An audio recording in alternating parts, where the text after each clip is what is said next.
तुम बेवकूफ। यही वह चीज है जिसके बारे में मैं चिंतित हूं, अभिमा ने मन ही मन सोचा क्योंकि उसने अर्जुन देव को असहाय भाव से देखा। फिर उसने चौंकाने वाली संरचना को तोड़ना शुरू कर दिया। जैसे ही अभिमा ने गहरी हाथ की सील बनाई, उसके हाथों ने एक चमकदार रोशनी दी। पत्थर की दीवार पर 7 रंग की रोशनी निकली।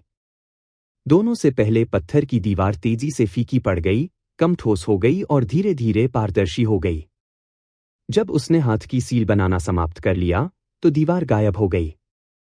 अभिमा के हाथ में एक लाल रंग का झंडा उड़ गया। फिर उसने इसे अर्जुन देव को सौंप दिया। अर्जुन देव प्रसन्न हुए। यह इतना शक्तिशाली गठन ध्वज था। चाहे वह भागना हो या किसी कठिन शत्रु से निपटने के लिए इसका उपयोग करना हो, यह एक दिव्य वस्तु की तरह होगा। इस पर ज्यादा मत सोचो। जब वृक्षदेव ने वह गठन ध्वज प्राप्त किया, तो वह पहले से ही जीर्ण हो चुका था। वह मुश्किल से इसका इस्तेमाल करने में कामयाब रहा। यह शायद अब तक कचरा है। जैसे ही अभिमा बोल रही थी, अर्जुन देव के हाथ में गठन ध्वज धीरे धीरे उखड़ गया, धूल हवा से दूर हो गई और गायब हो गई। इस पर अर्जुन देव ने शर्मिंदगी से अपनी नाक रगड़ा। उसे बस एहसास हुआ कि अभिमा जानबूझकर उसे चिढ़ा रही थी, इसलिए वह शर्मिंदगी से मुस्कुराने में मदद नहीं कर सका। पत्थर की दीवार गायब हो गई और थंडर सम्राट की विरासत के प्रवेश द्वार ने अपना असली रूप प्रकट किया। अर्जुन देव के सामने प्रकट होने वाले पत्थर के दरवाजों का एक कसकर बंद सेट था जो सरल और प्राचीन लग रहा था। अभिमा ने आगे बढ़कर बैंगनी चाबी को कीहोल में डाल दिया। उसने 1-2 बार चाबी घुमाने के बाद पत्थर के दरवाजे अलग हो गए।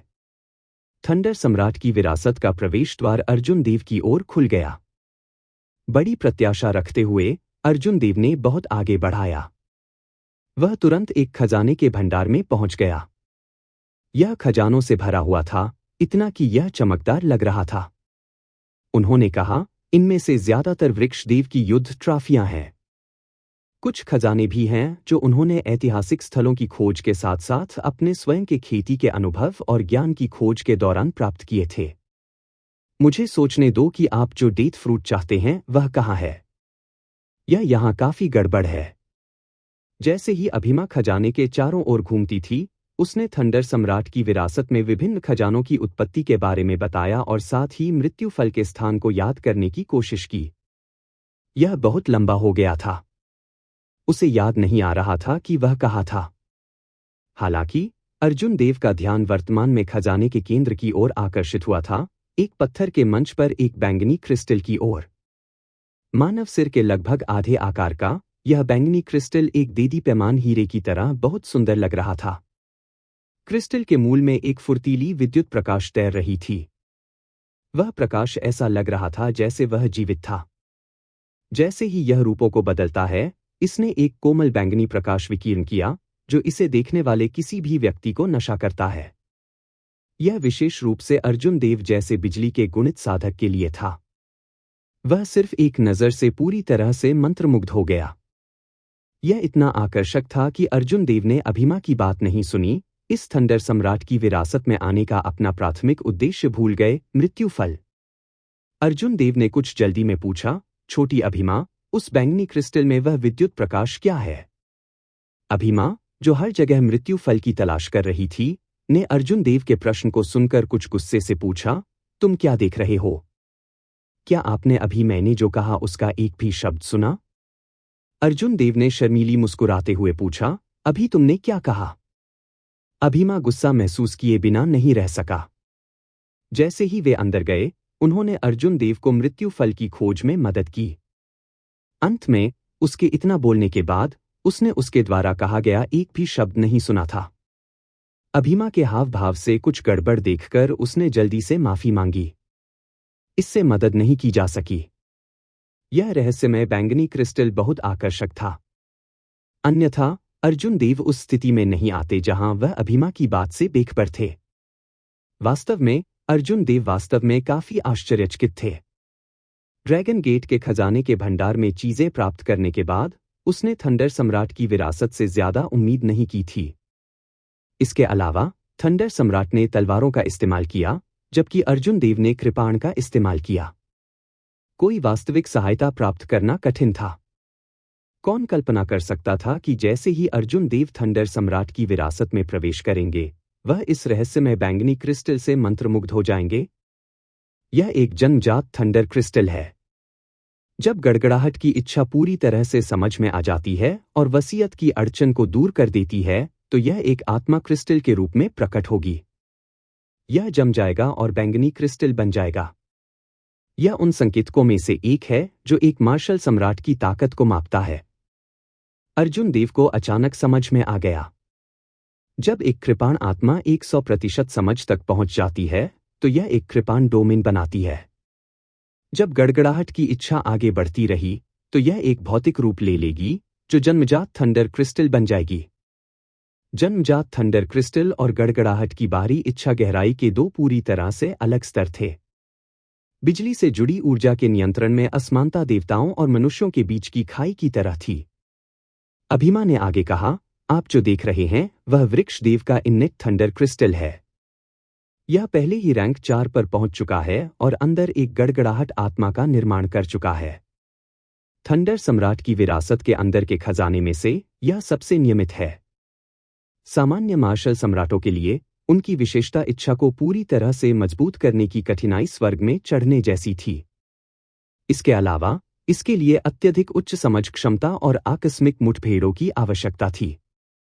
उपभोग के लिए उनकी इच्छा को समझने का मतलब यह नहीं था कि कोई इसे सफलतापूर्वक मजबूत कर सकता है। हालांकि वृक्षदेव ने न केवल एक जन्मजात थंडर क्रिस्टल छोड़ा, बल्कि यह एक ऐसा क्रिस्टल भी था जो रैंक 4 पर पहुंच गया और एक गड़गड़ाहट आत्मा का पोषण किया। इसके मूल्य की कल्पना आसानी से की जा सकती है। अर्जुन देव उत्साहित महसूस कर रहे थे। उन्होंने बिजली की विशेषता की भी खेती की। इसके अलावा गड़गड़ाहट की उनकी इच्छा बहुत पहले ही महान पूर्णता तक पहुंच चुकी थी।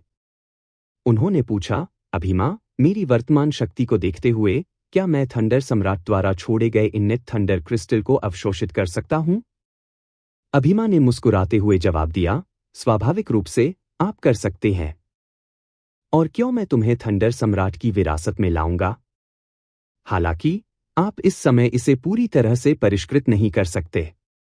आप ऐसा तभी कर पाएंगे जब आप मार्शल सम्राट के पास आगे बढ़ेंगे। इतना कहने के बाद अभिमा ने अपना हाथ बढ़ाया और सुंदर बैंगनी क्रिस्टल पत्थर के मंच को छोड़कर उसकी हथेली पर उड़ गया।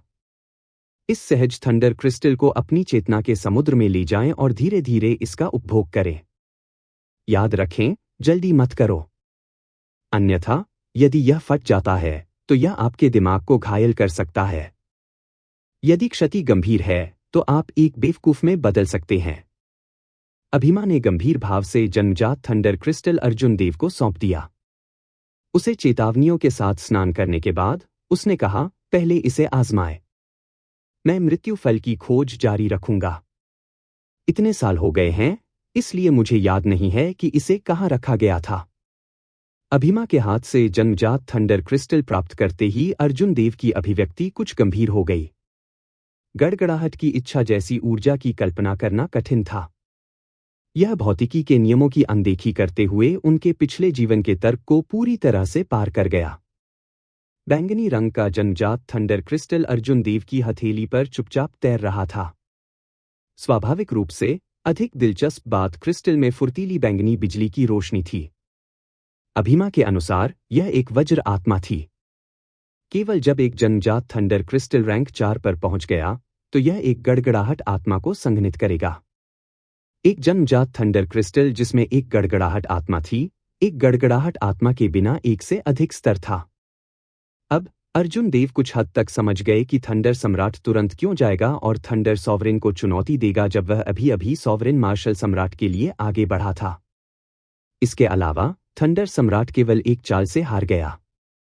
तर्क अब किसी ऐसे शक्तिशाली व्यक्ति पर लागू नहीं होता है।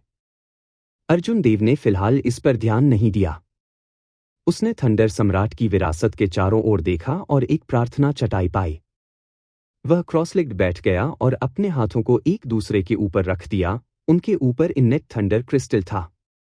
अर्जुन देव की चेतना के सागर में गड़गड़ाहट की इच्छा का सहज थंडर क्रिस्टल से अवर्णनीय रूप से अंतरंग संबंध प्रतीत होता था। उसे इसे निर्देशित करने की आवश्यकता के बिना यह पहले से ही चेतना के समुद्र में जन्मजात थंडर क्रिस्टल को अवशोषित करना चाहता था।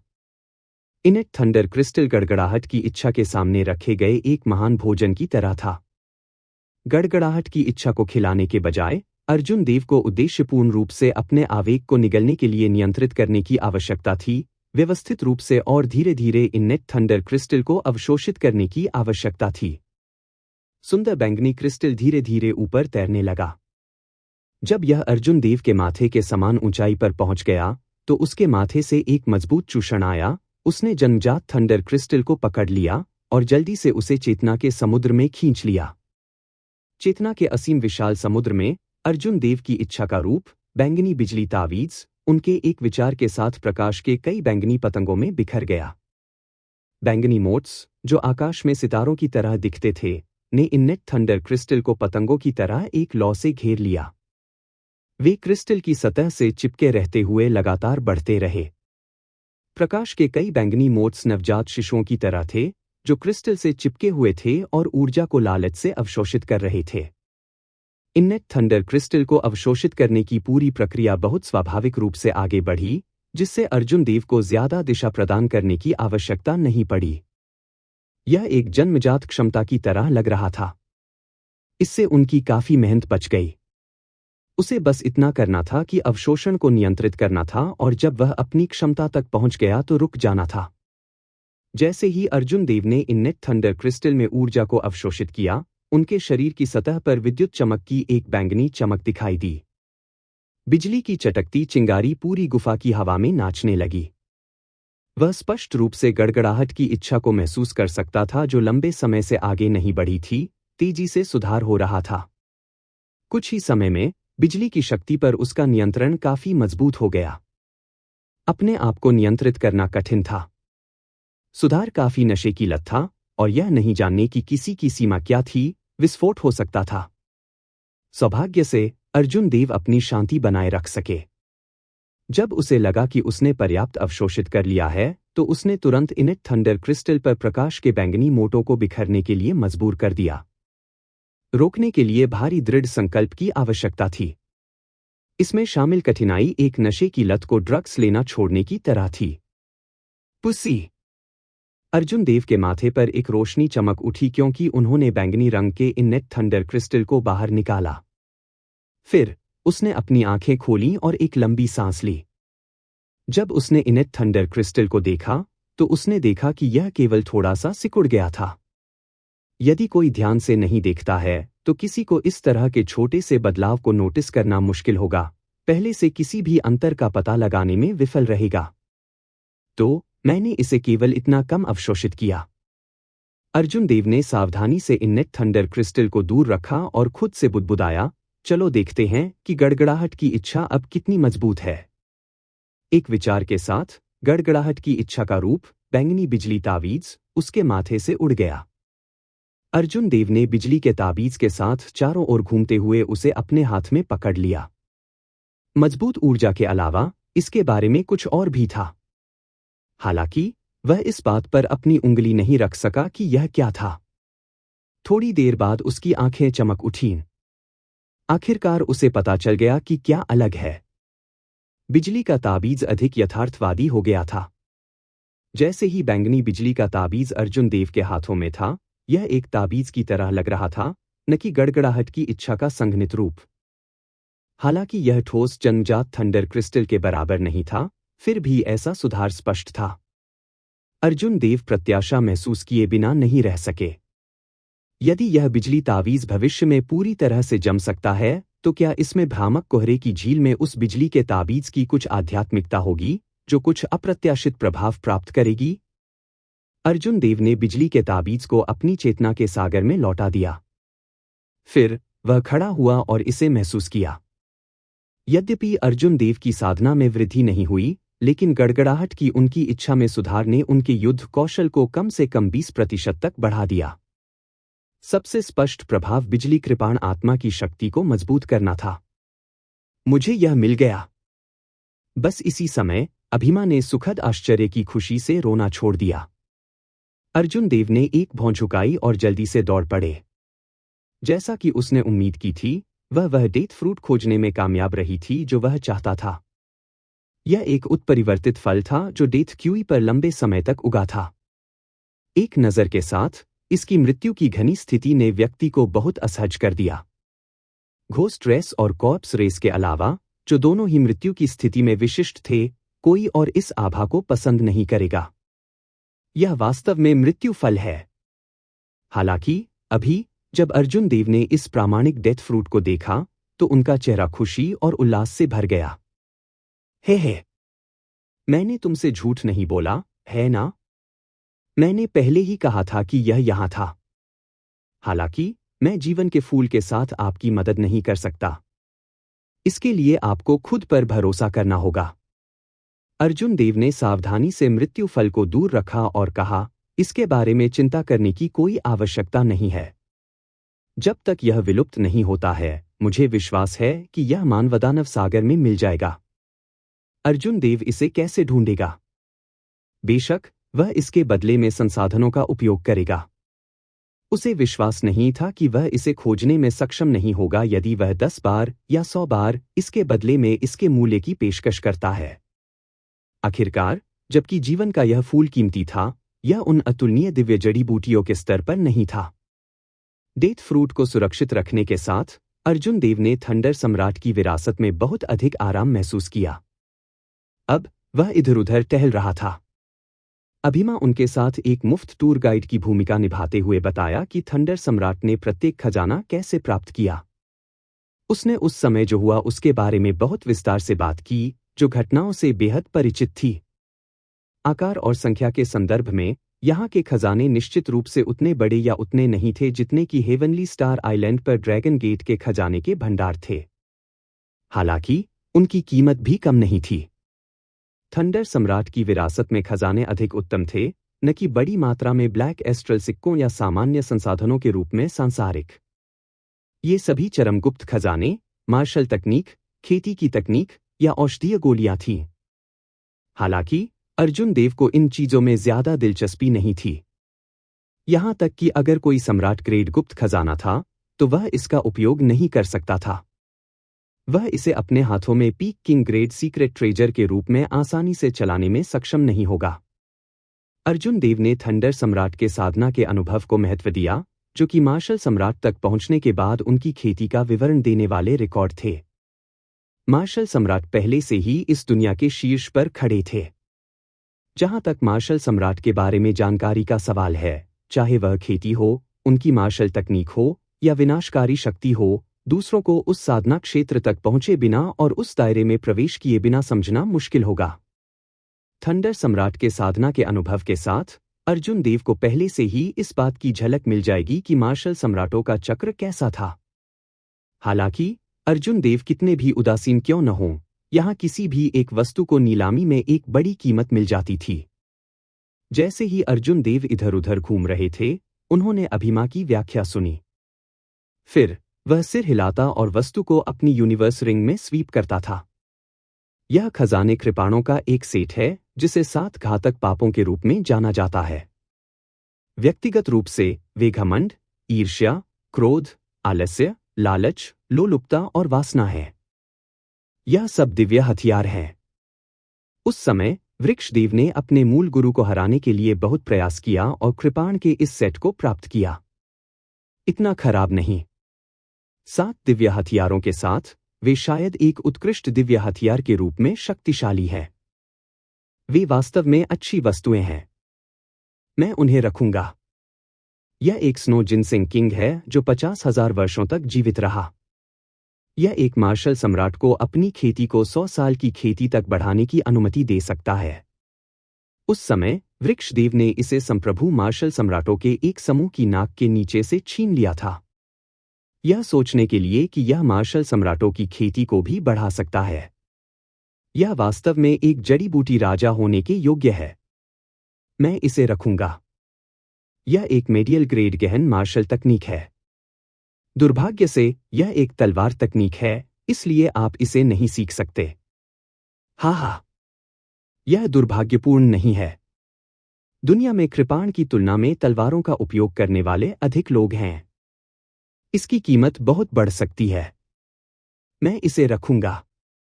यह पदक किसी रैंक 9 संप्रदाय का पैतृक उपहार लग रहा था।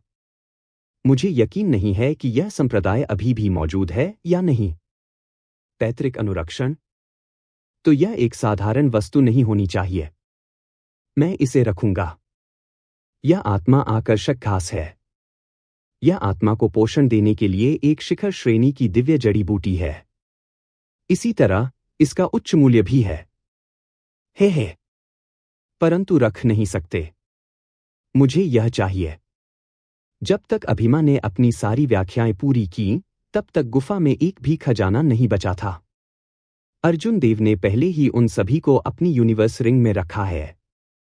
हालांकि वह अभी या भविष्य में भी कई वस्तुओं का उपयोग नहीं कर सकता था, लेकिन वे सभी ऐसी चीजें थीं जो शहरों के लायक थीं। उनमें से सिर्फ एक अकल्पनीय लाभ लाएगा। थंडर सम्राट की विरासत के सभी खजाने शीर्ष पायदान पर थे। उनमें से किसी एक का नुकसान अफसोसजनक होगा। अर्जुन देव के लिए सबसे बड़ा व्यावहारिक उपयोग वाली वस्तुएं स्वाभाविक रूप से इन्नेट थंडर क्रिस्टल और डेथ फ्रूट थीं। पूर्व में लगभग अनंत ऊर्जा थी। यहां तक कि वह भी नहीं जानता था कि इसकी सीमाएं क्या हैं। यदि वह इसका सेवन समाप्त कर सकता है, तो गड़गड़ाहट की उसकी इच्छा कितनी मजबूत हो जाएगी।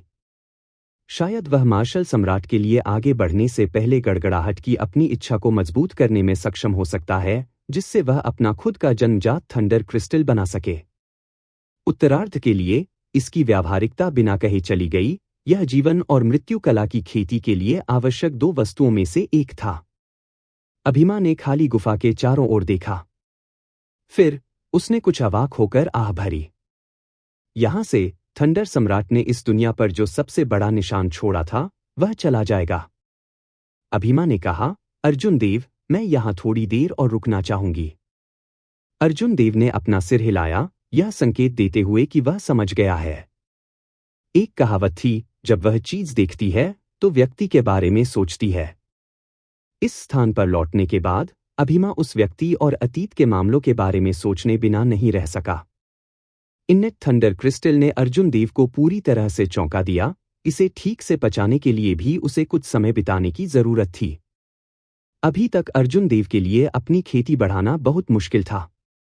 इसलिए उनकी युद्ध क्षमता को बढ़ाना एक बेहद कठिन प्रस्ताव था। थंडर एम्परर का इन्नेट थंडर क्रिस्टल अर्जुन देव के लिए सर्दियों में कोयले की तरह था।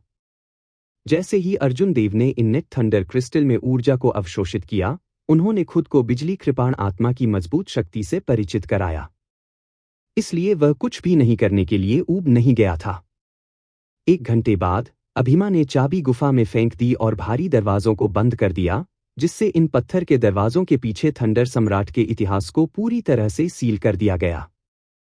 जैसे ही अर्जुन देव ने अपनी आंखें खोलीं, उन्हें शब्दों की कमी हुई। उसने उस समय के बारे में सोचा जब वह थंडर सम्राट से मिला था।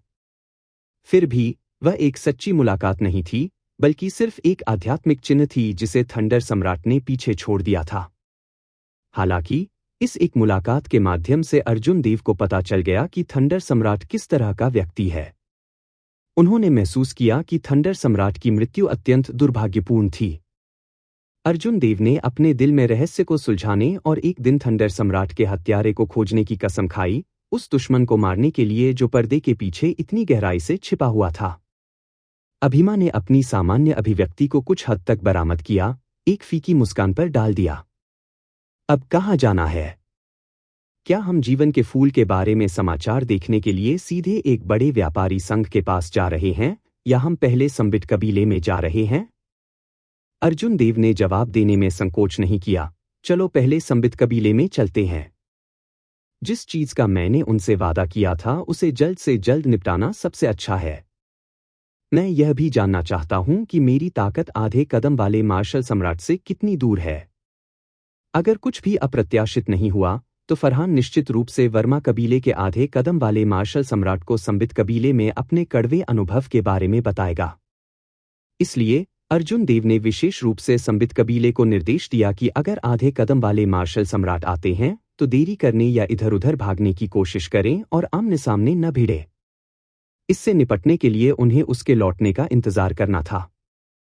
संबित कबीले का शहर भी एक विशाल पर्वत श्रृंखला पर बनाया गया था जो थंडर सम्राट की विरासत से बहुत दूर नहीं था।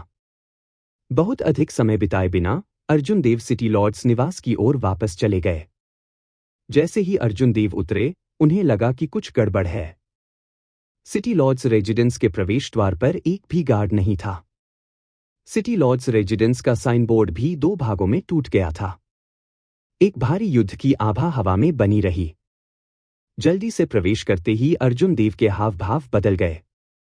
अंत में उन्होंने पाया कि सिटी लॉर्ड्स निवास उजाड़ था। कभी कभी उसे जमीन पर खून के धब्बे मिले थे। युद्ध के संकेत बेहद स्पष्ट थे।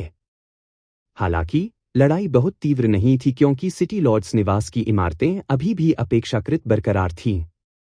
पूरे सिटी लॉर्ड्स रेजिडेंस की तलाशी लेने के बाद उन्हें एक भी जीवित व्यक्ति नहीं मिला। हालांकि कोई लाशें भी नहीं थी। यह बेहद अजीब लग रहा था। अर्जुन देव ने भौहें सिकोड़ लीं और गहरी सोच में आ गए। सिटी लॉर्ड्स रेजिडेंस में विनाश बहुत गंभीर नहीं था, जिसका मतलब था कि लड़ाई में ज्यादा समय नहीं लगा। दूसरे पक्ष के लिए इतनी गति से पूरे संबित कबीले में स्वीप करने में सक्षम होने के लिए केवल एक ही संभावना थी। वर्मा कबीले के आधे कदम वाले मार्शल सम्राट ने व्यक्तिगत रूप से एक चाल चली। इसके अलावा वर्मा कबीले के सभी शिखर विशेषज्ञों को भी एक कदम उठाना चाहिए था। ऐसा लगता है कि मैंने कुछ ऐसा कहा जो मुझे नहीं करना चाहिए था। मुझे उम्मीद है कि मैंने कोई बड़ी परेशानी नहीं पैदा की। अर्जुन देव फरहान को जाने देने से पहले उन्होंने कहा था कि संबित कबीले के प्रत्येक सदस्य को वर्मा कबीले के मारे जाने पर वह 10 वर्मा कबीले के सदस्यों को मार डालेगा। शायद इन शब्दों ने दूसरे पक्ष को नाराज कर दिया। ऐसी स्थिति में जहां दूसरे पक्ष को पता नहीं था कि अर्जुन देव कौन है, वह नाराज हो सकते हैं। यह विशेष रूप से वर्मा कबीले के आधे कदम वाले मार्शल सम्राट विशेषज्ञ के लिए था। अगर वह अर्जुन देव को अज्ञात मूल का एक अनाम लड़का मानता है, तो वह चरम सीमा तक भी जा सकता है। तुमने कुछ भी मूर्खतापूर्ण नहीं किया होता। मैं मजाक करने वाला व्यक्ति नहीं हूं। अर्जुन देव के हाव भाव ठंडे हो गए क्योंकि उन्होंने खाली सिटी लॉर्ड्स निवास को देखा। यह कहने के बाद कि जानलेवा इरादे से भरी आंखों के साथ वह एक फ्लैश के साथ सिटी लॉर्ड्स निवास से बाहर निकल गया। इतने बड़े हंगामे के साथ शहर के आम लोगों को कुछ पता होना चाहिए। अब अर्जुन देव केवल यह जानना चाहते थे कि संबित कबीले के सदस्य कैसे कर रहे हैं। क्या वे मर चुके थे या जीवित थे? अर्जुन देव ने लापरवाही से शहर के एक राहगीर से पूछा। जब राहगीर ने अर्जुन देव का प्रश्न सुना तो उसके हाव भाव बहुत बदल गए और सतर्क दिखाई दिए। आप संबित कबीले के बारे में पूछ रहे हैं? आप उनसे कैसे संबंधित हैं? मैं संबित कबीले से संबंधित नहीं हूं। मैं सिर्फ एक दोस्त खोजने जा रहा हूं। हालांकि जब मैं सिटी लॉर्ड्स निवास गया तो मुझे यह पूरी तरह से खाली लगा। कृपया मेरी मदद करें और मुझे बताएं कि क्या हुआ। उस राहगीर के हाव भाव से अर्जुन देव का हृदय डूब गया। इसलिए उसने कुछ काले सूक्ष्म सिक्के निकाले और उन्हें सौंप दिया। काले सूक्ष्म सिक्के प्राप्त करने के बाद राहगीर की अभिव्यक्ति में सुधार हुआ। उन्होंने कहा, 2 दिन पहले वर्मा वंश के कबीले के मुखिया अचानक बंद दरवाजे की खेती से बाहर आ गए। उन्होंने वर्मा कबीले के सभी अभिजात वर्ग का नेतृत्व किया और सिटी लॉर्ड्स निवास की ओर मार्च किया। आधे कदम वाले मार्शल सम्राट की ताकत से उसने संबित कबीले के सभी विशेषज्ञों को पार कर लिया और उन सभी को झुलसा देने वाली ज्वाला नगरी में ले आया। अर्जुन देव को कुछ संदेह हुआ। उन्होंने पूछा, चूंकि वर्मा कबीला इतना मजबूत है तो उन्होंने संबित कबीले को इतने लंबे समय तक यहां क्यों रहने दिया और जल्दी कोई कदम क्यों नहीं उठाया? ऐसी चीजें हैं जो आप नहीं जानते हैं। संबित कबीले के पूर्वज मार्शल सम्राट हिमांश संबित के कुछ अच्छे दोस्त थे जब वह अभी भी जीवित थे। हालांकि वर्मा कबीले के कुछ अच्छे दोस्त भी हैं, लेकिन उन्होंने चीजों को बहुत भद्दा बनाने की हिम्मत नहीं की। इसलिए वे केवल संबित कबीले पर दबाव डालते रहे, उन्हें अपनी इच्छा से चिलचिलाती लौ द्वीप छोड़ने की कोशिश करते रहे। मैंने सुना है कि इस बार संबित कबीले ने एक सहायक को आमंत्रित किया और वर्मा कबीले के एक सर्वोच्च बुजुर्ग को घायल कर दिया, जिससे वर्मा कबीले के मुखिया नाराज हो गए। इसलिए वर्मा कबीले ने उन्हें कोई चेहरा देना बंद कर दिया। अर्जुन देव ने इस व्यक्ति को दूर भेज दिया और गहरी सोच में डूब गया। वर्मा कबीले ने 2 दिन पहले एक कदम उठाया था। ऐसा तब हुआ जब उन्होंने थंडर सम्राट की विरासत में प्रवेश किया।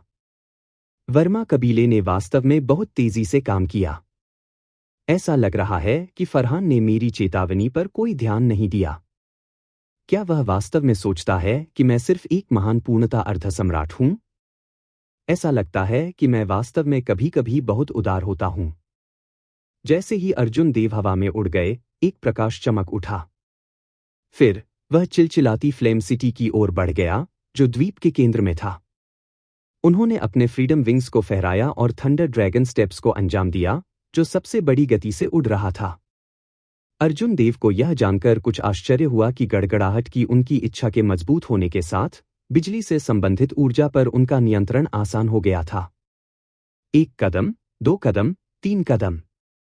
अर्जुन देव ने 12 कदमों की अपनी पिछली सीमा को पार कर लिया। अब वह एक पल में 15 कदम उठा सकता था। यदि वह 15 चरणों के बाद थंडर ड्रैगन चॉप को निष्पादित करता है तो इसकी शक्ति काफी बढ़ जाएगी। आश्चर्य पर स्तरित। थंडर ड्रैगन स्टेप्स की गति न केवल बढ़ गई थी, बल्कि थंडर ड्रैगन चॉप की ताकत भी बढ़ गई थी। चिलचिलाती लौ शहर के अंदर।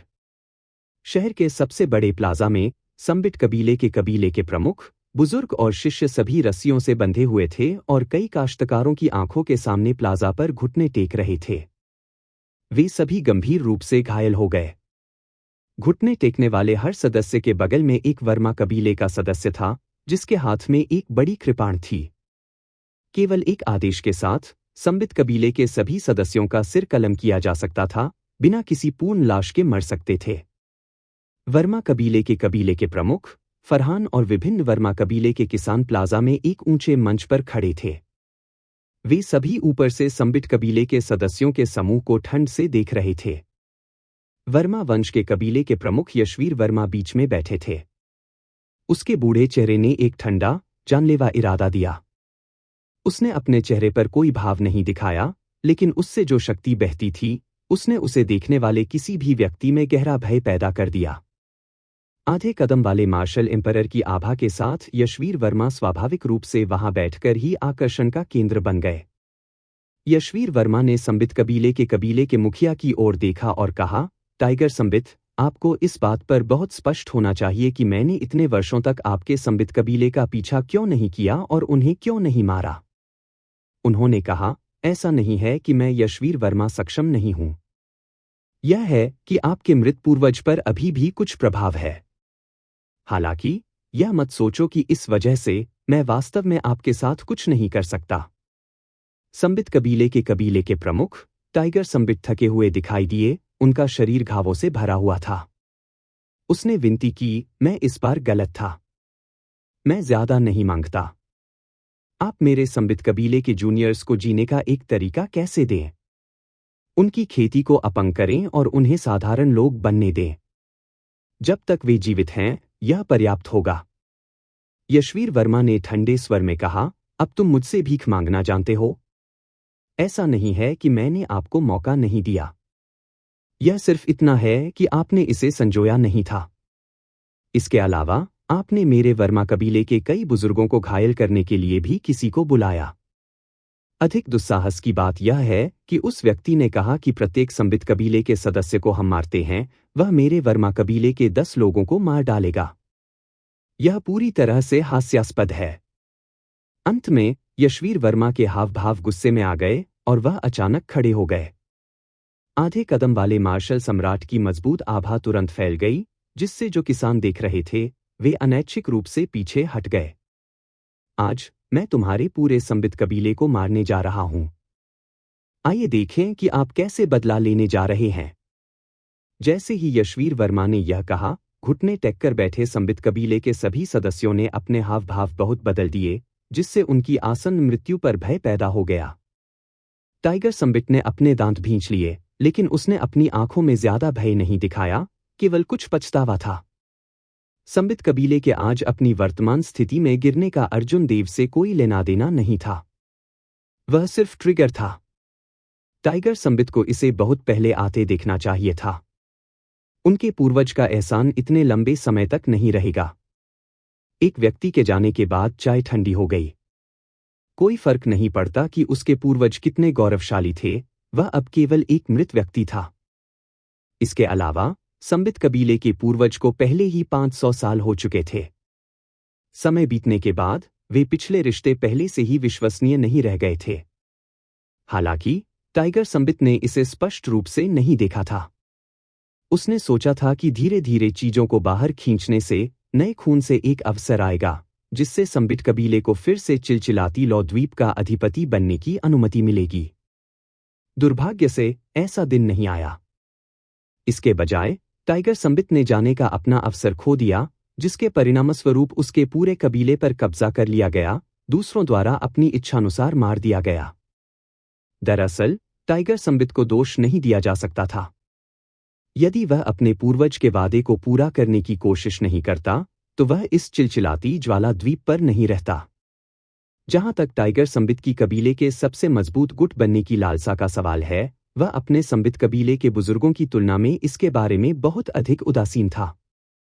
वर्मा कबीले के प्रमुख यशवीर वर्मा की आंखें लालटेन की तरह चमक उठीं, क्योंकि वह हर जगह ऐसे देख रहे थे जैसे वह किसी के आने का इंतजार कर रहे हों। हालांकि थोड़ी देर इंतजार करने के बाद भी कोई नहीं आया। इसलिए यशवीर वर्मा ने अपनी निगाहें हटा लीं और हाथ का इशारा करते हुए कहा, यह करो। तुरंत नीचे प्लाजा में वर्मा कबीले के सभी सदस्यों ने अपना जल्लाद ब्लेड उठाया। जब ये ब्लेड उतरते थे तो संबित कबीले के सभी सदस्यों के सिर जमीन पर गिर जाते थे। चारों ओर खड़े कई काश्तकारों को ऐसा लगा जैसे वे देखने के लिए सहन नहीं कर सकते। कौन उम्मीद कर सकता था कि संबित कबीला, जो कभी विशाल और शक्तिशाली था, आज ऐसी स्थिति में आ जाएगा। क्यूई को मारना पूरे प्लाजा में फैल गया और संबित कबीले के कई वंशज घुटने और रोने में मदद नहीं कर सके। बजना। ठीक इसी समय शहर के बाहर से एक गुंजयमान कृपाण गुनगुना आया। जब ध्वनि तरंगे आईं, तो वे एक असीम रूप से मजबूत कृपाण इरादे के साथ आए, जिससे आकाश में भारी बादलों को बिखेर दिया गया। सूरज की रोशनी अचानक दोगुनी तेज हो गई। पूरे प्लाजा में सभी ब्लेड्समैन को लगा कि वे अपने कृपाण को पकड़ नहीं सकते। वर्मा कबीले के ब्लेड्समैन, जो संबित कबीले को निष्पादित करने के लिए तैयार थे, कोई अपवाद नहीं थे। ये सभी कृपाण इस कृपाण गुनगुना के अनुरूप तीव्रता से हिल गए। फिर अंत में उन्होंने स्वतंत्र रूप से संघर्ष किया और हवा में उड़ गए। सभी प्रकार के कृपाण प्लाजा के ऊपर आकाश में इकट्ठे हुए, भिनभिनाते और कांपते हुए, एक चौंकाने वाला दृश्य बनाते हुए। क्या मजबूत कृपाण इरादा है? आने वाले व्यक्ति के पास कृपाण आत्मा होनी चाहिए, जो कम से कम 50% समझ में हो। यह एक अविश्वसनीय ब्लेड्समैन है। उनकी कृपाण की गड़गड़ाहट प्लाजा में हजारों ब्लेड्समैन को झकझोर सकती है। सचमुच आश्चर्यजनक। क्या यह व्यक्ति रहस्यमय ब्लेड्समैन हो सकता है, जिसने वर्मा कबीले के कई बुजुर्गों को घायल कर दिया था? तुरंत प्लाजा में भारी हंगामा शुरू हो गया। सभी ने उस दिशा की ओर देखा जहां से कृपाण गुनगुना आया था, बहुत उत्सुक महसूस कर रहा था। लंबे मंच के बीच में बैठे वर्मा कबीले के मुखिया ने आश्चर्य के बजाय खुशी दिखाई। उसकी आंखों में एक भारी जानलेवा इरादा चमक उठा। होश! क्षितिज से एक बैंगनी रंग का इलेक्ट्रिक ड्रैगन आया। यह इतना तेज था कि भौतिक आंख इसकी हरकतों को पकड़ नहीं पा रही थी। हर जगह यह गुजरा, एक मजबूत कृपाण के इरादे ने हवा में सभी कृपाणों को पाउडर में कुचल दिया। जैसे ही इलेक्ट्रिक ड्रैगन उतरा, वह कृपाण पकड़े हुए एक सफेद आकृति में बदल गया। अगर यह अर्जुन देव नहीं होता, तो कोई और नहीं होता। अर्जुन देव ने ताली बजाई और असीम प्रतीत होता है कि अराजक कृपाण क्यूई प्लाजा के चारों ओर चला गया, संबित कबीले के सदस्यों को बांधने वाली रस्सियों को काट दिया। मैं 2 दिनों से आपको ढूंढ रहा था, लेकिन कोई फायदा नहीं हुआ। मैंने सोचा था कि आप एक कछुआ थे जो इसके खोल में छिपे हुए थे, थंडर सम्राट की विरासत प्राप्त करने के बाद बिना किसी निशान के भाग रहे थे। अप्रत्याशित रूप से आपने प्रकट होने की हिम्मत की। यशवीर वर्मा ने अर्जुन देव को आश्चर्यचकित करते हुए ऐसे शब्द कहे जब उन्होंने मंद मंद मुस्कुराए। यह सोचकर कि यशवीर वर्मा को भी थंडर सम्राट की विरासत के बारे में पता था और यहां तक कि उन्होंने अर्जुन देव के लिए जाल बिछाने की भी कोशिश की थी। हालांकि अर्जुन देव आश्चर्यचकित थे, लेकिन उन्होंने अपने हाव भाव नहीं बदले, बहुत रहस्यमयी दिखाई दिए। कोई भी समझ नहीं पा रहा था कि वह वास्तव में क्या सोच रहा था। थंडर सम्राट की विरासत सौंप दो और मैं तुम्हें जीवित रहने दूंगा। इसके अलावा मैं संबिट कबीले के इस समूह को कचरा जीने दे सकता हूं। यशवीर वर्मा ने थंडर सम्राट की विरासत के बारे में बहुत पहले ही सुना था। आखिरकार मार्शल सम्राट हिमांश संबित पूरे समय चिलचिलाती ज्वाला द्वीप पर बने रहे और 5000 साल बीत चुके थे। इसकी कुछ खबरें लीक होना तय था। चिलचिलाती ज्वाला द्वीप के शासक के रूप में जब तक यशवीर वर्मा ने गंभीरता से जांच की, तब तक वह कुछ सुराग खोजने और इसके पीछे की सच्चाई जानने के लिए बाध्य थे। हालांकि यशवीर वर्मा को जो खबर मिली वह यह थी कि थंडर सम्राट की विरासत में प्रवेश करना तब तक संभव नहीं होगा जब तक कि कोई वह व्यक्ति न हो जो वास्तव में उत्तराधिकारी हो, भले ही किसी को संबित कबीले से चाबी मिल जाए। इसलिए यशवीर वर्मा ने कभी भी बलपूर्वक चाबी प्राप्त करने की कोशिश नहीं की। उन्होंने थंडर सम्राट की विरासत के लिए भी ज्यादा उम्मीद नहीं रखी। सबसे पहले मांस का यह टुकड़ा बहुत मोटा था, उसे डर था कि यह उसके लिए संभालना बहुत ज्यादा होगा। दूसरे, थंडर सम्राट की विरासत में प्रवेश करना आसान नहीं था। हालांकि शहर के सिटी लॉर्ड्स निवास में अपने जासूस के माध्यम से, जहां संबित कबीला वर्तमान में स्थित था, यशवीर वर्मा ने पहले से ही अर्जुन देव की पहचान का कमोबेश अनुमान लगा लिया था। चूंकि थंडर सम्राट की विरासत के खजाने ने खुद को सौंप दिया, स्वाभाविक रूप से वह उन्हें याद नहीं कर सकता था। सबसे बुरी स्थिति यह होगी कि उसे उस गुट को चरम खजाने देना होगा जिसने उसका समर्थन किया था। अर्जुन देव ने उदासीनता से कहा, प्रभावशाली, तुमने मुझे लुभाने के लिए इतना बड़ा जाल बिछाया। क्या आपको लगता है कि आप मुझे संभाल सकते हैं? यशवीर वर्मा के चेहरे पर एक मजाकिया मुस्कान उभर आई। उन्होंने कहा, मानवदानव सागर में राक्षसी प्रतिभाओं और उत्कृष्ट प्रतिभाओं की कोई कमी नहीं है जो अर्ध सम्राटों के रूप में आधे कदम वाले मार्शल सम्राटों को हरा सकते हैं। हालांकि आप एक महान पूर्णता अर्ध सम्राट हैं। तुम्हारे लिए मुझे हराना असंभव है। मुझे आशा है कि आप ऐसा निर्णय नहीं लेंगे जिसका आपको पछतावा होगा। अर्जुन देव ने यशवीर वर्मा को नजरअंदाज कर दिया। उनकी नजर यशवीर वर्मा के बगल में खड़े फरहान पर टिकी थी। अर्जुन देव को देखते हुए फरहान को दिल की गहराइयों से डर महसूस हुआ क्योंकि वह एक कदम पीछे हट गए थे। वह अपने दिल में सोचने और कोसने में मदद नहीं कर सका, कबीले का मुखिया मेरी रक्षा करने के लिए यहाँ है। मैं इस बटोए से क्यों डरता हूं? तुम क्या देख रहे हो? क्या ऐसा हो सकता है कि तुम अब भी मुझे मारना चाहते हो? फरहान ने बेधड़क शाप दिया। अर्जुन देव ने उदासीनता से जवाब दिया, मरने के लिए जल्दबाजी करने की कोई जरूरत नहीं है। अभी आपकी बारी नहीं है। हाफ स्टेप मार्शल सम्राट यशवीर वर्मा, क्या तुमने मुझसे लड़ने की हिम्मत की? अर्जुन देव आगे बढ़े और यशवीर वर्मा की ओर घूर कर देखा। अगर वह फरहान को मारना चाहता था तो उसे पहले इस आधे कदम वाले मार्शल सम्राट को मारना होगा। जब तक आधे कदम वाले मार्शल सम्राट यशवीर वर्मा की मृत्यु हो गई, तब तक वर्मा कुल में कोई भी अर्जुन देव की 10 चालों का सामना नहीं कर पाएगा। सफेद वस्त्र पहने अर्जुन देव ने शांत आधे कदम वाले मार्शल सम्राट का सामना किया। विनम्र या अहंकारी हुए बिना उन्होंने अपनी चुनौती जारी की। आप मुझे चुनौती दे रहे हैं? दिलचस्प है, पहले मुझसे एक कदम प्राप्त करें। यशवीर वर्मा ने अर्जुन देव को हे दृष्टि से देखा। उन्होंने अर्जुन देव की चुनौती को औपचारिक रूप से स्वीकार नहीं किया। उसने खड़े होने की भी जहमत नहीं उठाई। उसने बस हथेली पर प्रहार किया। बूम! इस हथेली के प्रहार से यशवीर वर्मा के पीछे एक रहस्यमयी घटना बन गई। लौ का एक स्तंभ आकाश में उड़ गया, जिससे तुरंत आधा आकाश प्रज्वलित हो गया। इस हथेली के प्रहार ने निस्संदेह आग की दृढ़ इच्छा दिखाई। यशवीर वर्मा वास्तव में अपने उच्च रैंक वाले फायर डेमन ब्लड लाइन पर खरे उतरे। जब ताड़ की हवा आगे की ओर बढ़ी तो उसके साथ एक गर्मी की लहर भी आई। ताड़ की हवा और गर्मी की लहर एक विशाल निराकार लौ हाथ में मिल गई जो स्वर्ग को वश में करने वाली चट्टानों के ढेर की तरह दब गई। यशवीर वर्मा वास्तव में स्कर्चिंग फ्लेम आइलैंड के सबसे मजबूत अधिपति के खिताब पर खरे उतरते हैं। उनकी हथेली की हड़ताल वास्तव में शक्तिशाली है। मुझे आश्चर्य है, यह सफेद वस्त्र पहने व्यक्ति कहां से है? वह एक महान पूर्णता अर्ध सम्राट के रूप में आधे कदम वाले मार्शल सम्राट को चुनौती देने की हिम्मत करता है। वह जीने से थक गया होगा। वह खुद को कुछ हद तक कम आंक रहा है। मानवदानव सागर की 10 उत्कृष्ट प्रतिभाएं आधे कदम वाले मार्शल सम्राटों को चुनौती दे सकती हैं, क्योंकि वे उपभोग अर्ध सम्राट हैं। यह सफेद वस्त्र वाला ब्लेड्समैन अति आत्मविश्वासी है।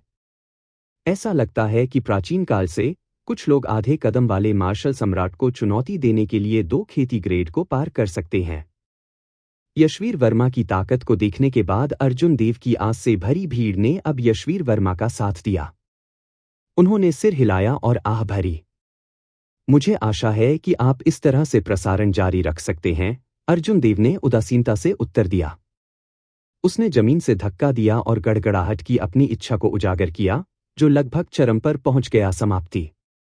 तुरंत अर्जुन देव के पीछे आकाश में गड़गड़ाहट के बादल छा गए और गहरी गड़गड़ाहट हुई।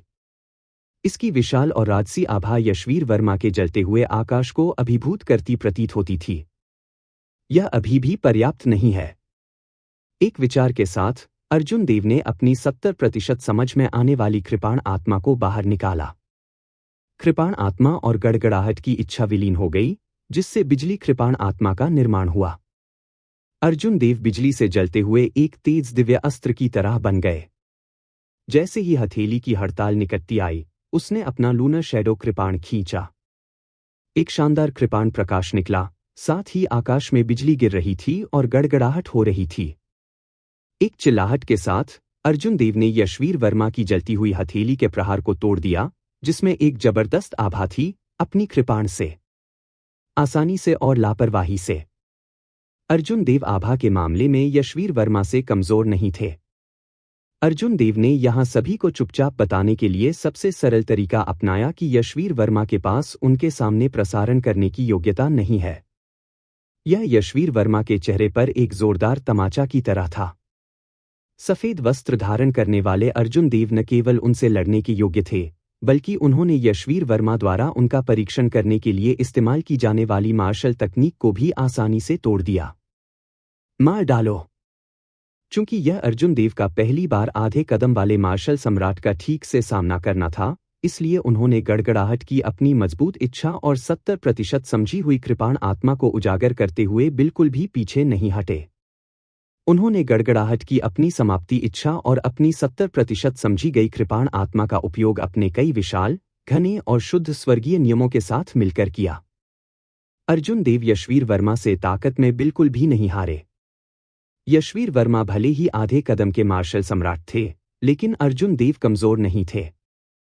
जैसे ही अर्जुन देव ने उड़ान भरी, उनके दृष्टिकोण ने वर्मा कबीले के सदस्यों को चौंका दिया, जिससे उन्हें बड़ी लड़ाई की सदमे की लहरों में फंसने के डर से भागने के लिए प्रेरित किया गया। आग की लपटों और कृपाण क्यूई से विस्फोट की लहरें गड़बड़ हो गईं। बचाए गए संबित कबीले के सदस्य और देखने वाले काश्तकारों ने युद्ध के मैदान से बहुत दूर जाकर जल्दी से खुद को दूर कर लिया। बैठे यशवीर वर्मा अब अपने शांत और बेफिक्र रूप को बनाए नहीं रख सके जब उनका सामना अर्जुन देव से हुआ, जिन्होंने अपनी हथेली की हवाओं को तोड़ने के लिए देदीप्यमान और चमकदार कृपाण के हमलों का इस्तेमाल किया। यशवीर वर्मा के हाथों पर दिव्य सामग्री से बने काले दस्ताने की एक जोड़ी दिखाई दी। फिर उसने अपने हाथों को मुट्ठी में बांध लिया। वह चिल्लाया और खड़ा हुआ और एक मुक्का फेंका। यह पंच यशवीर वर्मा का सबसे अच्छा किलिंग मूव था। जैसे ही उसने मुक्का मारा, आग के 18 खंभे आकाश में उड़ गए, जैसे कि वे उसे चकनाचूर कर देंगे। हालांकि फरहान ने जिस पंच पर अपनी उम्मीदें रखी थीं, वह अभी भी दमनकारी लाभ हासिल करने में विफल रहा। अर्जुन देव ने 12 कदम चलते हुए थंडर ड्रैगन चॉप को अंजाम दिया। प्रत्येक कदम के साथ उसके पैरों के नीचे से 1000 बैंगनी इलेक्ट्रिक ड्रैगन निकले। उन्होंने अपने नुकीले दांत उधेड़े और अंतहीन दहाड़ते रहे। जब तक उसने 12 कदम उठाना समाप्त किया, तब तक वह 10,000 से अधिक इलेक्ट्रिक ड्रैगन इकट्ठा कर चुका था। 10,000 से अधिक ड्रैगन के उड़ते हुए भव्य दृश्य ने यशवीर वर्मा को मजबूती से दबा दिया। जहां तक यशवीर वर्मा की बात है, तो उन्होंने शुरू से ही अपने शो में उतार दिए थे, खड़े होने को तैयार नहीं थे। जब वह खड़ा हुआ, तो उसने पाया कि अर्जुन देव बड़ी गति से फूट पड़ा था। तब तक वह पहले ही पहल खो चुका था।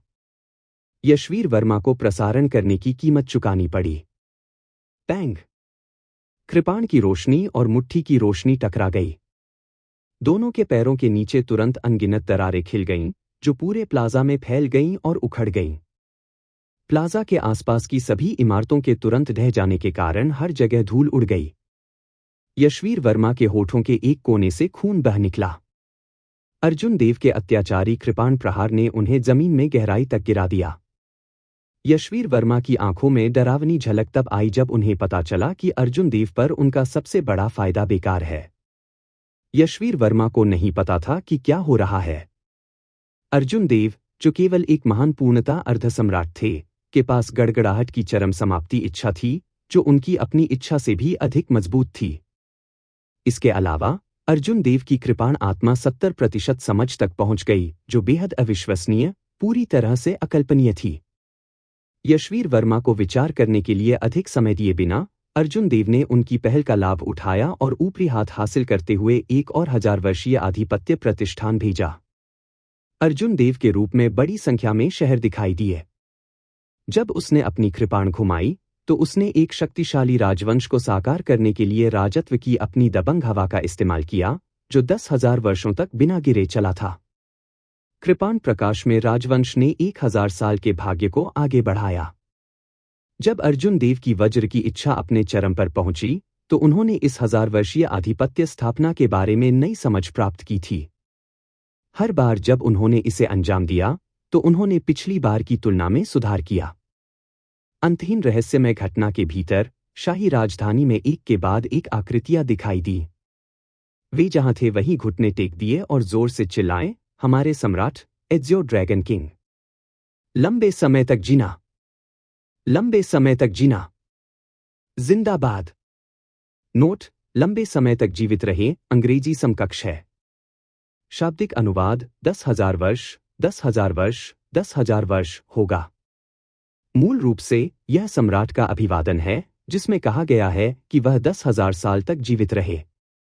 राजघराने के अन्य लोगों को भी इसी तरह का अभिवादन मिलेगा, लेकिन 10,000 के बजाय सिर्फ 1,000 साल। सभी युगों के लिए चलने वाला राजवंश कभी नहीं गिरता। राजा के दिल में हमेशा एक दबंग हवा मौजूद होती है। इस कृपाण ने जो कुछ भी निकाला वह एक ऊंचा दिमाग था, एक गर्व जो विभिन्न प्रतिभाओं से अधिक था, एक राजा की दबंग हवा। इसने एक चौंकाने वाली और दमनकारी आभा उत्पन्न की। यहां तक कि अगर आप आधे कदम वाले मार्शल सम्राट हैं, तो आपको जमीन पर घुटने टेकने होंगे। इस उत्कृष्ट दबंग कृपाण हड़ताल ने आसपास के सभी लोगों को चौंका दिया। किसी को उम्मीद नहीं थी कि अर्जुन देव इस तरह के एक शानदार मीडियल ग्रेड प्रोफाउंड मार्शल तकनीक के साथ विस्फोट कर सकते हैं। एक महान पूर्णता अर्धसम्राट के लिए एक हत्या की चाल के रूप में एक औसत दर्जे का ग्रेड गहन मार्शल तकनीक निष्पादित करना बेहद मुश्किल था। हालांकि अर्जुन देव न केवल एक मीडियल ग्रेड प्रोफाउंड मार्शल तकनीक को जानकार रूप से निष्पादित कर सकते थे, बल्कि उन्होंने अपनी समझ को भी प्रभावित किया, यह स्पष्ट रूप से प्रदर्शित करते हुए कि वह पहले से ही स्मॉल परफेक्शन तक पहुंच चुके हैं। यह उपलब्धि अविश्वसनीय थी। इस सफेद वस्त्र वाले ब्लेड्समैन की प्रतिभा इतनी मजबूत थी, यह एक राक्षसी प्रतिभा से परे था। इस कृपाण प्रहार के साथ यशवीर वर्मा, जो पहले से ही नुकसान में थे, अब टकराव के बारे में कोई विचार नहीं कर रहे थे। अब उन्होंने पूरी तरह से रक्षा पर ध्यान केंद्रित किया। उन्होंने अपने शक्तिशाली स्वर्गीय नियमों के परिणामस्वरूप अपनी विशाल कानून ऊर्जा को स्थानांतरित किया।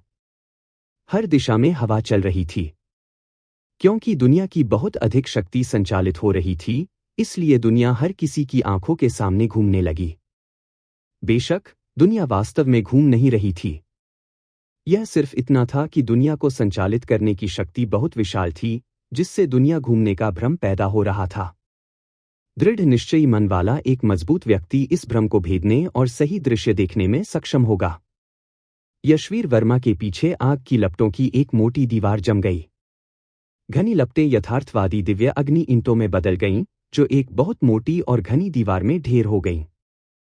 दिव्य अग्नि ईंट के प्रत्येक टुकड़े के बीच तंग दरारों के बीच उज्ज्वल प्रकाश चमक रहा था। यशवीर वर्मा ने बिना किसी रोकटोक के आधे कदम वाले मार्शल सम्राट की ताकत को बाहर निकाला। पूरी शक्ति से अपनी रक्षा के साथ इस आग की दीवार ने अंतरिक्ष को लगभग काट दिया। हालांकि यह व्यर्थ था। यशवीर वर्मा पहले ही पहल खो चुके हैं और उनके पास कोई गति नहीं थी। अर्जुन देव द्वारा 1000 साल के आधिपत्य की स्थापना को अंजाम देने और एक राजवंश के भाग्य को साकार करने के साथ यशवीर वर्मा की रक्षात्मक चाल इस भयानक शक्तिशाली कृपाण हमले को रोक नहीं सकी। लंबे समय तक जीवित रहे कि चीखें हर जगह गूंज उठीं। जब कृपाण उतरा तो उसने तुरंत दिव्य अग्नि ईंट की दीवार को काट दिया। काका, कृपाण की रोशनी दिव्य अग्नि ईंटों के माध्यम से कट गई, धीरे धीरे यशवीर वर्मा की ओर उतर रही थी। यशवीर वर्मा के चेहरे पर डर का भाव था। उन्होंने उम्मीद नहीं की थी कि अर्जुन देव के इस पहल को जब्त करने के बाद अर्जुन देव की मीडियल ग्रेड प्रोफाउंड मार्शल तकनीक इतनी भयानक हो जाएगी। पैंग! जब कृपाण ने दिव्य अग्नि ईंट की दीवार को आधा काट दिया तो इसने यशवीर वर्मा को हवा में गिरा दिया। यशवीर वर्मा के सीने के चारों ओर का कवच टूट गया क्योंकि उन्होंने खून की उल्टी की। जब वह उतरा तो उसके बाल हर जगह बिखर गए, जिससे वह एक दयनीय स्थिति में आ गया। केवल 3 छोटी चालों में अर्जुन देव, जिन्होंने पहल की थी, ने यशवीर वर्मा को पूरी तरह से नुकसान में डाल दिया। इन 3 चालों ने अर्जुन देव के आत्मविश्वास में भी काफी वृद्धि की। अब ऐसा प्रतीत होता है कि अपराजित आधे कदम वाले मार्शल सम्राट उतने भयानक नहीं थे जितने उन्हें कहा जाता था। कम से कम अर्जुन देव से पहले यह यशवीर वर्मा बस ऐसा ही था। उन्होंने किसी भी मीडियल ग्रेड प्रोफाउंड मार्शल तकनीक का उपयोग नहीं किया या यहां तक कि उस मामले के लिए एक गहन मार्शल तकनीक भी। वह केवल अपनी मजबूत साधना पर निर्भर था, उसके साथ डरने की कोई बात नहीं थी। बेशक अर्जुन देव बहुत अहंकारी नहीं थे। इस तरह के आधे कदम वाले मार्शल सम्राट के लिए जब तक उसे घातक क्षति नहीं हुई तब तक उसे गंभीर रूप से घायल करना बेहद मुश्किल होगा। दूसरा पक्ष न केवल एक अर्ध सम्राट था जिसने अपनी आत्मा को अपनी स्वर्गीय मुहर के साथ जोड़ दिया था, बल्कि हवा और आग के महान क्लेश से बचने में भी कामयाब रहा था। ऐसे व्यक्ति के पास एक लचीला, भयावह रूप से मजबूत जीवन शक्ति थी। अर्जुन देव अपने स्वयं के युद्ध कौशल का परीक्षण करना चाहते थे, यह देखने के लिए कि उनकी अपनी सीमाएं कहाँ हैं। अर्जुन देव ने यशवीर वर्मा को अपने आक्रमण के साथ उड़ते हुए भेजने के बाद उनका पीछा नहीं किया। वह रुक गया और सामने की ओर ठंड से देखने लगा। हाफ स्टेप मार्शल सम्राट, तुम बस ऐसे ही हो। आज मैं तुम्हें तब तक पीटूंगा जब तक तुम अपने नुकसान के बारे में आश्वस्त नहीं हो जाते। मैं आपको अपनी सांस पकड़ने का अवसर दूंगा। इन शब्दों ने तुरंत सभी को स्तब्ध कर दिया। यह सफेद वस्त्र वाला ब्लेड्समैन वास्तव में घमंडी था। ऐसा अहंकार! आपकी ताकत वास्तव में अप्रत्याशित रूप से मजबूत है। हालांकि यह अभी भी मुझे उस तरह से हराने के लिए पर्याप्त नहीं है जिस तरह से आप चाहते हैं। यहां तक कि हवा और आग का महान क्लेश भी मुझे खत्म नहीं कर सका। तुम निश्चित रूप से मुझे नहीं मार पाओगे। यशवीर वर्मा, जिनके बाल अब हर जगह बिखरे हुए थे और जलती हुई लौ की तरह हवा में उड़ रहे थे, बहुत भयावह लग रहे थे। अर्जुन देव ने अपनी कृपाण उठाई और सीधे खड़े हो गए। उसने उदासीनता से जवाब दिया, क्या ऐसा है? आइए देखें कि आप कितने समय तक टिक सकते हैं। मार डालो। दूसरे पक्ष को सांस लेने का मौका देने के बाद अर्जुन देव ने थंडर ड्रैगन स्टेप्स को अंजाम देने में संकोच नहीं किया और जल्दी से यशवीर वर्मा के साथ फिर से लड़ाई शुरू कर दी। अब यशवीर वर्मा ने कुछ भी नहीं रोका। उसने अपनी विशाल लॉ एनर्जी को छोड़ दिया क्योंकि उसके हाथ चले गए, असीम लपटों को मूर्त रूप दिया। हर मुक्के और हर हथेली के प्रहार ने आग की एक बड़ी लहर भेजी, यहां तक कि आकाश को भी जला दिया। अर्जुन देव ने अपने निर्दोष कृपाण दाव और अपने एड्जियो ड्रैगन बैटल आर्मर को साकार किया। वह अपने कृपाण के साथ एक हो गया और हजारों बिजली के बोल्ट के बीच एक तीव्र संघर्ष शुरू कर दिया। मजबूत एड्जियो ड्रैगन बैटल आर्मर के साथ अर्जुन देव का भौतिक शरीर अपने प्रतिद्वंद्वी से कहीं आगे निकल गया। हर संघर्ष में अर्जुन देव ने अपनी कृपाण तकनीकों और अपने मजबूत भौतिक शरीर पर भरोसा किया और धीरे धीरे खींची गई लड़ाई में ऊपरी हाथ हासिल कर लिया। 2 टिमटिमाती आकृतियां हवा में चमक उठीं, बिना रुके चालों का आदान प्रदान कर रही थीं। वे तब तक भिड़ते रहे जब तक कि आसमान में अंधेरा नहीं हो गया। जैसे जैसे वे लड़ते थे, दुनिया घूमती रही। बिजली और आग के साथ भयानक रहस्यमय घटनाएं हुईं, जिससे अंदर की स्थिति अस्पष्ट हो गई। मूल रूप से आत्मविश्वास से भरे वर्मा कबीले के सभी सदस्य आकाश में लड़ाई को देखते हुए बहुत विवादित महसूस कर रहे थे। हालांकि अराजकता के बीच कोई भी कुछ भी नहीं देख सकता था, जिससे वर्मा कबीले के सदस्य और भी चिंतित हो गए। हुश! अचानक अराजक रहस्यमय घटना से एक उग्र प्रकाश निकली, जो एक तेज तीर की तरह शानदार गति से दूरी में उड़ रही थी। यह उग्र प्रकाश एक झटके में चिलचिलाती ज्वाला द्वीप की सीमाओं से गायब हो गया, एक अविश्वसनीय गति से आगे बढ़ रहा था। यह यशवीर वर्मा की flowing light flying flame evasion है। अरे नहीं! यशवीर वर्मा वास्तव में दौड़े। यशवीर वर्मा का भागने का हुनर काफी फेमस नजर आया। जब दर्शकों ने उस बिजली की तेज लौ को देखा, तो उन्होंने इसे पहचान लिया और कुछ हद तक चौंक गए। अज्ञात मूल के सफेद वस्त्र पहने ब्लेड्समैन ने स्कार्चिंग फ्लेम आइलैंड के अधिपति, आधे कदम वाले मार्शल सम्राट यशवीर वर्मा को डरा दिया। बिजली और आग की लपटें धीरे धीरे गायब हो गईं। जैसे ही अर्जुन देव ने आधे कदम वाले मार्शल सम्राट यशवीर वर्मा को जाते हुए देखा, वह कुछ नहीं कर सके। दूसरा पक्ष आधा कदम रखने वाला मार्शल सम्राट था। यदि दूसरा पक्ष छोड़ना चाहता है, तो अर्जुन देव की वर्तमान ताकत को देखते हुए दूसरे पक्ष को रहने के लिए मजबूर करना मुश्किल होगा। हालांकि ऐसा परिणाम पहले से ही हर जगह लोगों को चौंकाने के लिए पर्याप्त था। एक महान पूर्णता अर्ध सम्राट ने आधे कदम वाले मार्शल सम्राट को डरा दिया। ऐसी खबरें शायद पूरे उत्तरी मानवदानव सागर में बहुत जल्दी फैल जाएंगी। नीचे के वर्मा कबीले के सदस्य पीले पड़ गए। उन्हें उम्मीद नहीं थी कि यशवीर वर्मा उन्हें पीछे छोड़कर भाग जाएंगे। जब उन्होंने इस पर प्रतिक्रिया व्यक्त की, तो वे सभी चिल्लाए और सभी दिशाओं में तितर-बितर हो गए। अर्जुन देव ने चारों ओर देखा तो फरहान को पाया। उसकी आंखों में एक जानलेवा इरादा चमक उठा। अर्जुन देव ने पहले ही बहुत स्पष्ट रूप से कहा था कि अगर कोई समस्या है तो सीधे उनके लिए आने के लिए। अंत में फरहान ने अभी भी पूरे संबित कबीले को शामिल किया। ऐसे व्यक्ति को मार देना चाहिए। अर्जुन देव की आकृति चमक उठी। उसे किसी और की परवाह नहीं थी। सबसे पहले उसने इस व्यक्ति को दौड़ने से रोका। अर्जुन देव को सामने देखकर फरहान चौंक गए, इसलिए वह मुड़कर दौड़े। हालांकि फरहान कितनी भी तेजी से क्यों न दौड़े, वह अर्जुन देव से कैसे तेज हो सकते हैं, जिनके थंडर ड्रैगन स्टेप्स पहले ही ग्रेट परफेक्शन तक पहुंच चुके हैं। अर्जुन देव के पैरों के नीचे से एक इलेक्ट्रिक ड्रैगन निकला और अर्जुन देव ने उन्हें फिर से रोक दिया। यह कई बार दोहराया गया। फरहान इस प्रताड़ना के शिकार हो गया, पागल हो गया। मैं इसे तुम्हारे साथ लड़ूंगा। अर्जुन देव बिना कुछ कहे भावहीन ठंडे रहे। एक भावनाहीन मशीन की तरह उसने अपनी कृपाण को ठीक से खींचा। निर्दोष कृपाण दाव का उपयोग करते हुए उसने दूसरे पक्ष का वध शुरू कर दिया। 10 चालों के बाद अर्जुन देव ने फरहान का सिर काट दिया, जिसके पास ब्लॉक करने का कोई रास्ता नहीं था। अर्जुन देव ने पीछे मुड़कर देखा। पूरा प्लाजा अराजकता में बदल गया था।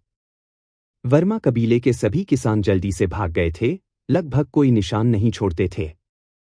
हालांकि इस लड़ाई के बाद वर्मा वंश की नींव और प्रतिष्ठा पूरी तरह से बर्बाद हो गई। यदि वे पुनर्निर्माण करना चाहते थे, तो उन्हें पहले अर्जुन देव को हराना होगा, और कोई रास्ता नहीं था। हालांकि यशवीर वर्मा, जो पहले ही भाग चुके हैं, उनके लिए वापसी की हिम्मत जुटाना मुश्किल होगा। संबित कबीले के प्रमुख टाइगर संबित के सामने पहुंचकर अर्जुन देव ने थंडर सम्राट की विरासत में प्राप्त चोटों के इलाज के लिए कुछ औषधीय गोलियां सौंपी। उन्होंने कहा, क्षमा करें, मैंने अभी भी अंत में आप सभी को फंसाया है। यहाँ कुछ चरम गुणवत्ता वाले किंग ग्रेड औषधीय गोलियां हैं। उन्हें आप सभी को आपके घावों से जल्दी ठीक होने में मदद करने में सक्षम होना चाहिए। संबित कबीले के वंशज और उनके बुजुर्ग सभी गंभीर रूप से घायल हो गए थे। अन्यथा अन्य लोग उन्हें रस्सियों से नहीं बांध सकते थे। अर्जुन देव की औषधीय गोलियों से उनकी रिकवरी आसान हो जाएगी। टाइगर संबित ने पूछा, आपको थंडर सम्राट की विरासत मिली? अर्जुन देव जानते थे कि टाइगर संबित का उस सवाल का वास्तव में क्या मतलब है। उसने सिर हिलाया और उत्तर दिया, मैंने वास्तव में इसे प्राप्त कर लिया है। हालांकि चिंता न करें। मैं कुछ समय के लिए चिलचिलाती लौ द्वीप पर रहूंगा। मैं तब जाऊंगा जब संबित कबीले के स्थिर हो जाएंगे। यह वादा मिलने के बाद आखिरकार टाइगर संबित ने अपने चेहरे पर मुस्कान दिखाई। अगले 3 दिनों में संबित कबीले ने पूरे चिलचिलाती ज्वाला शहर पर नियंत्रण कर लिया। उनकी सफलता का एक हिस्सा सैम्बिट कबीले के प्रमुख के काफी सक्षम होने के कारण था। बेशक मुख्य कारण अभी भी अर्जुन देव की शक्ति थी, जिसने सीधे वर्मा कुल के आध्यात्मिक नेता यशवीर वर्मा को गंभीर चोटों के साथ भाग जाने के लिए भेजा। इस प्रदर्शन ने वर्मा कबीले को उनकी लड़ाई की भावना से वंचित कर दिया। उसके बाद अर्जुन देव ने 10 चालों के भीतर एक उपभोग अर्ध सम्राट को मार डाला था, जिससे वर्मा कबीले के बुजुर्गों का समूह डर गया था। अर्जुन देव भी कभी कभी एक चाल चलाते थे, जिससे कुछ जिद्दी वर्मा कबीले के बुजुर्गों की खेती पंगु हो जाती थी। पूरी स्थिति को पूरी तरह से सुलझाया जा सकता है। केवल 3 दिनों में अर्जुन देव ने संबित कबीले को चिलचिलाती ज्वाला द्वीप के अधिपति की अपनी पुरानी स्थिति में लौटने की अनुमति दी। अपने हाथ के फ्लिप के साथ उसने एक बड़े कबीले को गिरा दिया था। जहां तक व्हाइट रोब्ड ब्लेड्समैन नाम का सवाल है, यह उस दिन चौंकाने वाली लड़ाई के बाद पूरे उत्तरी मानवदानव सागर में फैल गया। कैसे एक महान पूर्णता अर्धसम्राट ने उत्तरी मानवदानव सागर में द्वीपों के बीच प्रसारित एक आधे कदम वाले मार्शल सम्राट को दूर भगा दिया, इसकी कहानियां प्राचीन काल से बहुत से लोग इस तरह के धरती को हिला देने वाले कारनामों को पूरा नहीं कर सके। कम से कम मानवदानव सागर में कई हजार वर्षों से ऐसी बात नहीं सुनी गई थी। कुछ लोगों ने अर्जुन देव की तुलना मानवदानव सागर की 10 उत्कृष्ट प्रतिभाओं से भी करना शुरू कर दिया। उन्होंने उसकी असली पहचान का अनुमान लगाने की भी कोशिश की। यह आदमी, कोई फर्क नहीं पड़ता कि वह कहा जाता है, वह वास्तव में अपनी प्रतिभा को कवर नहीं कर सकता। जब अवधेश राणा ने दुगु कबीले के महल में यह खबर सुनी, तो वह एक पल के लिए स्तब्ध रह गया, इससे पहले कि वह यह पता लगा कि यह सफेद वस्त्र वाला ब्लेड्समैन अर्जुन देव होना चाहिए। इस तरह के निष्कर्ष के साथ उन्हें यह खबर अजीब नहीं लगी। जब अवधेश राणा और अर्जुन देव 8 सितारा ड्रैगन कब्र में थे, तब उन्हें अर्जुन देव की ताकत का पता चल गया था। उस समय अर्जुन देव पहले से ही एक नियमित अर्धकदम मार्शल सम्राट के साथ समान शर्तों पर लड़ने में सक्षम थे। अर्जुन देव की प्रतिभा को देखते हुए वह निश्चित रूप से तेज गति से सुधार करेंगे। एक अज्ञात आधे कदम वाले मार्शल सम्राट को हराना कोई आश्चर्य की बात नहीं थी।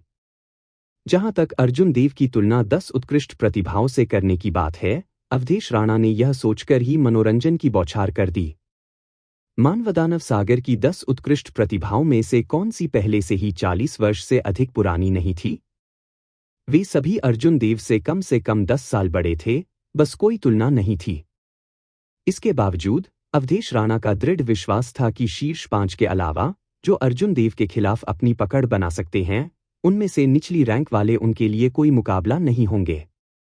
यदि वे अर्जुन देव को कम आंकते हैं, तो उन्हें बुरी तरह से हार का सामना करना पड़ेगा।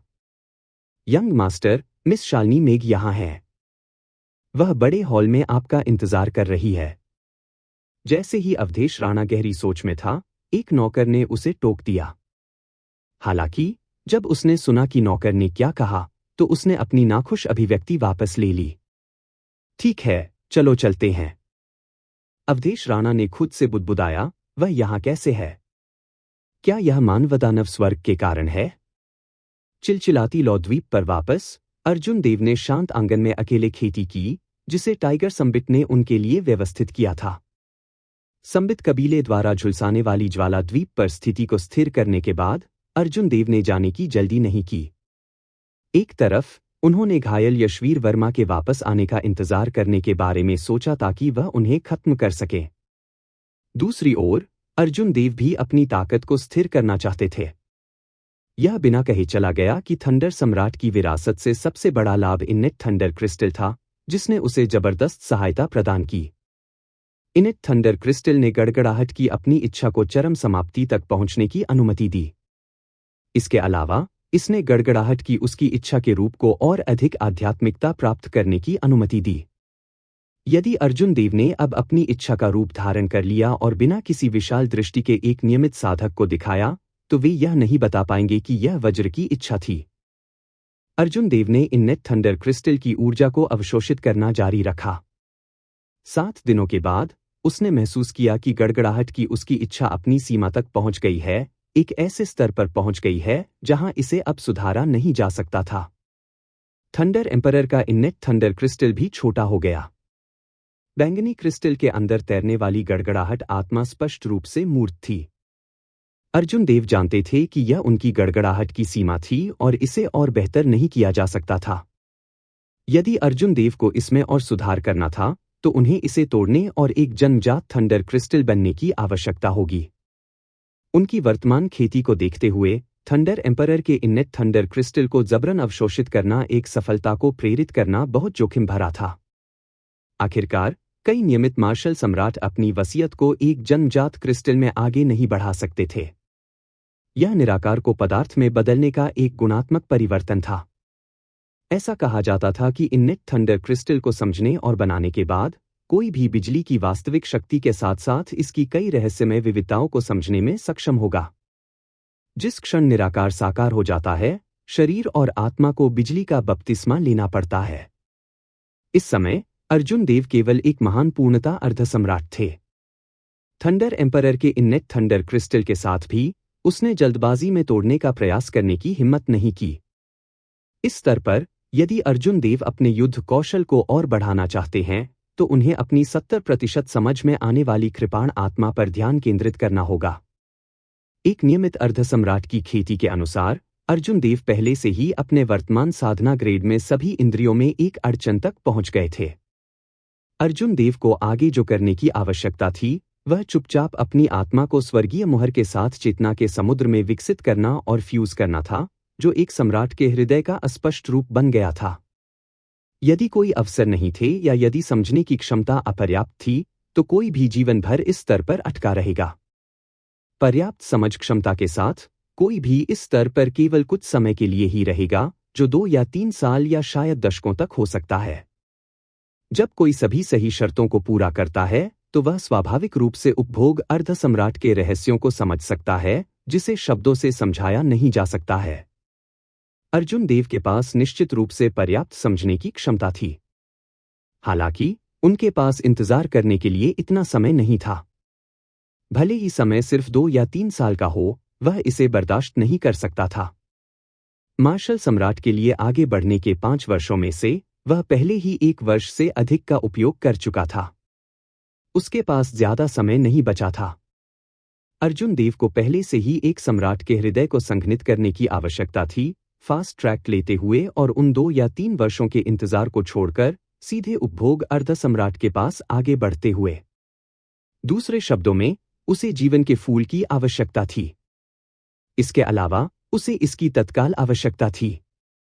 आंगन के बाहर से कदमों की आहट आ रही थी, जो अंतहीन रूप से घूम रही थी। अर्जुन देव ने अपने हाथ में सार पत्थर को हटा दिया और अपनी स्वर्गीय मुद्रा को आध्यात्मिक ऊर्जा के साथ स्पंदित होने से रोक दिया। फिर उसने अपनी आंखें खोलीं और अपनी आध्यात्मिक भावना से जांच की। उसने देखा कि टाइगर सैम्बिट दरवाजे के बाहर इधर उधर घूम रहा था, इस बात पर झिझक रहा था कि अंदर आना है या नहीं। एक त्वरित विचार के बाद अर्जुन देव ने मोटे तौर पर अनुमान लगाया कि दूसरा पक्ष क्यों आया। अभी शहर स्थिर था। दूसरे पक्ष को एकमात्र चिंता वर्मा कबीले के आधे सौतेले मार्शल सम्राट यशवीर वर्मा की होगी, जो जीवित रहे। ओल्ड सर संबित, अगर आपको कुछ कहना है तो बस अंदर आएं और कहें। अर्जुन देव ने खड़े होकर वॉइस प्रोजेक्शन भेजा। फिर वह चला गया और यार्ड में दूसरे पक्ष से मिला। अर्जुन देव को देखकर टाइगर संबित कुछ झिझकते और इमोशनल नजर आए। वह नहीं जानता था कि कैसे शुरू किया जाए। कुछ देर तक इस पर विचार करने के बाद उन्होंने पूछा, युवा मास्टर अर्जुन, आप कब जाने की योजना बना रहे हैं? नवीनतम में 3 दिनों में। जल्द से जल्द, भोर में। इतनी जल्दी? टाइगर संबित ने सदमे में कहा, स्पष्ट रूप से आश्चर्यचकित हुआ। अर्जुन देव ने शांति से कहा, मुझे पता है कि आप चिंतित हैं। क्या यह यशवीर वर्मा के बारे में है? यह सुनते ही टाइगर संबित ने अपनी सांस रोक दी। चूंकि अर्जुन देव ने पहले से ही अपनी चिंता का अनुमान लगा लिया था, इसलिए छिपाने के लिए कुछ भी नहीं था। उन्होंने कहा, मैं वास्तव में नहीं जानता कि इस बारे में क्या करना है। मुझे पता है कि मैं संभवतः यंग मास्टर अर्जुन से चिलचिलाती ज्वाला द्वीप पर रहने के लिए भीख नहीं मांग सकता। हालांकि अगर यंग मास्टर अर्जुन चले जाते हैं तो यशवीर वर्मा किसी भी समय वापसी कर सकते हैं और वापसी कर सकते हैं। अर्जुन देव ने मुस्कुराते हुए कहा, आप पहले से ही एक चरम उपभोग अर्धसम्राट हैं। अगर मैं आपको एक दिव्य हथियार या एक सम्राट ग्रेड गुप्त खजाना देता हूं तो आप यशवीर वर्मा से और नहीं डरेंगे, है ना? जब टाइगर संबित ने यह सुना तो उसके चेहरे पर खुशी चमक उठी। हालांकि इसके बारे में सोचने के बाद उन्हें यह ऑफर अविश्वसनीय लगा। दिव्य हथियार और सम्राट ग्रेड गुप्त खजाने बहुत कीमती थे। अधिकांश रैंक 9 संप्रदायों में ऐसी चीजों में से केवल एक ही होगा। बेशक आपको एक दिव्य हथियार या सम्राट ग्रेड गुप्त खजाना देना स्वाभाविक रूप से कई शर्तों के साथ आता है। सच कहूं तो मेरी असली पहचान एजियो ड्रैगन किंग है, जो थंडर सॉवरेन का पसंदीदा मार्शल गॉड पैलेस का प्राइम है। अर्जुन देव ने धीरे धीरे उन शब्दों को बोला जो उन्होंने बहुत पहले तैयार किए थे। एजियोर सम्राट के वंशज के रूप में मेरे पास स्वर्गीय तारों वाले महासागर में अपनी खुद की भूमि है। यदि आप मुझसे एक दिव्य हथियार स्वीकार करते हैं तो इस चिलचिलाती लौ द्वीप को मेरी जागीर बनना होगा, जो मेरे प्रबंधन के अधीन है। कुछ देर रुकने के बाद अर्जुन देव ने आगे कहा, यदि आप तैयार नहीं हैं तो मैं आपको केवल झुलसाने वाले फ्लेम आइलैंड को छोड़ने की सलाह दे सकता हूं। मैं व्यक्तिगत रूप से आपके संबित कबीले को इस जगह से ले जाऊंगा और आपको उत्तरी मानवदानव सागर में एक आश्रय ढूंढूंगा।